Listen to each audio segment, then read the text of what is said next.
as CEO, but conservatives are worried his replacement could be even more dangerous for free speech. Beverly Hallberg from the Independent Women's Forum is here with me now to break it all down. Beverly, great to see you. Here is the replacement, Parag Agrawal, on the First Amendment in his own words. Quote, "Our role is not to be bound by the First Amendment.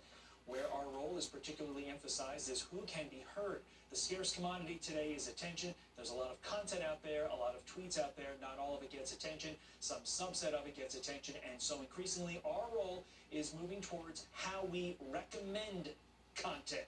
Look, while it's technically right on the First Amendment law not binding a private company like Twitter, what does a statement like that mean for conservatives who, quite frankly, Beverly, are already censored on this platform?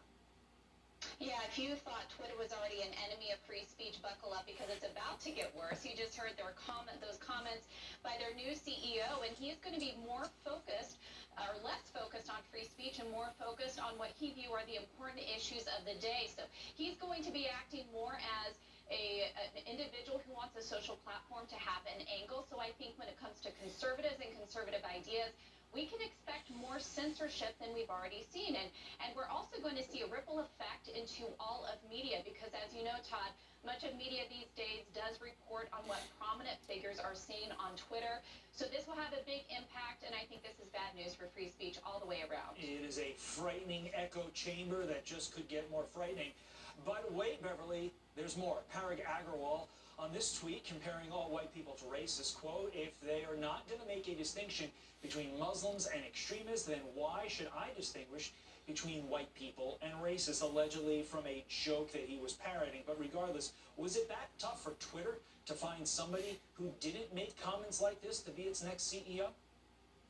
You would think that they would understand the importance of scrubbing past tweets, things that could be controversial even if it was said in jest. So I think this just points to Twitter not being worried about those types of comments. They are worried about what conservatives say, but they're not worried about what liberals say. And as you mentioned, Twitter does have the right to say what they want and run their company the way they want. But I think this is going to be a social media platform that's less and less favorable to diversity of ideas and only focusing on one angle of thought. I want to get your thoughts on this as well. Best Buy and Levi's, they're pretty big companies facing boycotts after offering employee counseling over the Kyle Rittenhouse verdict. Best Buy calling it, quote, "another difficult moment for our nation," and Levi's saying it is a difficult day for many. How disconcerting is it that major companies like Best Buy, like Levi's, are acting like they don't accept a verdict from a court of law, a jury of this individual's peers, but instead